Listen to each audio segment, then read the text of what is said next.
তো ভিউয়ার্স দেখতে আসুন বাইগুন ক্ষেত। আজকে বাইগুন ক্ষেতের বিষয়ে কয়েকটা আলোচনা হইব। আগে ভিডিওটা স্কিপ না করে না টাইনা দেখবেন, সারাহানি ভিডিও যত পারেন ভিডিওটা ফলো করে লইবেন।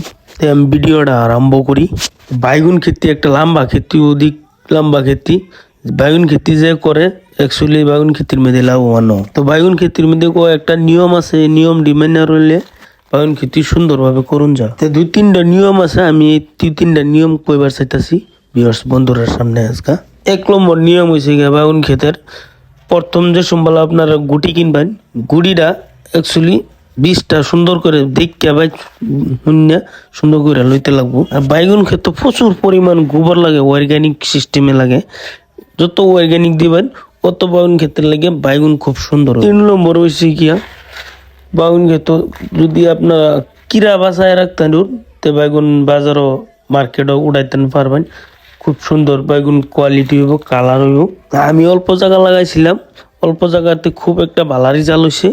ভিউয়ার্স রেজাল্টের খাতিরে এইবারে বাজারও মার্কেট খুব সুন্দর বাজার পাইছি। প্রায় কেজি 40 টাকা 50 টাকা কেজি প্রায় বাজার পাই আনিছি। তো আপনারা যদি বাইগুন ক্ষেত করবান চান তো নিশ্চয়ই করতারুন। বাইগুনের জাতটা হইলো অক্ষয়, খুব সুন্দর রেজাল্ট। যত রোদের মধ্যে খুব সুন্দর কালার আয় বাইগুনের, খুব সুন্দর টাইট রেজাল্ট। 1 বছরের লেগে খুব লং টাইম একটা খেতি। একবার লাগাইলে প্রায় 1 বছর পরা এনারা হারভেস্টিং করতে পারবেন, তার কোনো সন্দেহ নাই। তো ভিউয়ার্স যত পারুন আমার ভিডিওটা লাগিয়ে থাকবেন, লগে শেয়ার করবেন। আমি আশা করি আর আপনারা আমার কাছে লগে থাকবেন।